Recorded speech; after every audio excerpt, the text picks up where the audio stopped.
Visiblement les invitations au couronnement du roi Charles III sont aussi sujettes à polémique. Un plan de table de mariage. Alors que cet événement historique se déroule le 6 mai, certains invités seraient en colère, alors qu'ils s'apprêtent à recevoir leur carton d'invitation, envoyé environ 2 semaines avant le jour J. La raison ? Ils ne pourront pas assister à la cérémonie en compagnie de leurs conjoints et devront donc s'y rendre seuls. Évidemment, cette contrainte ne concerne pas tous les invités. Au contraire de sa mère, la reine Elisabeth II, il y a 70 ans, Charles III a choisi de considérablement réduire le nombre de ses invités lors de son couronnement et celui de son épouse, Camilla Parker Bowles, puisqu'ils ne seront que 2000 convives contre 8000 en 1953.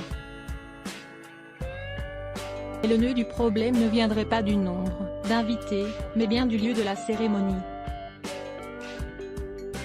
L'abbaye de Westminster ne peut pas recevoir beaucoup de monde et de nombreux ministres seraient mécontents de ne pas pouvoir bénéficier d'une invitation pour 2. Seul le Premier ministre, Rishi Sunak, devrait recevoir une invitation pour lui et sa femme Akshata Murthy. La colère des ministres pour le couronnement de Charles III. Les organisateurs ont affirmé que le nombre de places extrêmement limité dans l'abbaye de Westminster fait que la liste des invités sera similaire à celle des funérailles nationales de la reine, où très peu de politiciens avaient pu emmener leurs partenaires. Beaucoup de ministres et leurs partenaires sont mécontents de cette décision, a déclaré une source gouvernementale au Daily Mail ce lundi 10 avril, avant d'ajouter « Ils sacrifient beaucoup pour que leur moitié puisse faire le travail qu'ils font, et cela signifierait beaucoup d'être invités au couronnement. Les ministres sont d'autant plus frustrés que d'anciens premiers ministres devraient avoir, eux, le droit de venir accompagner.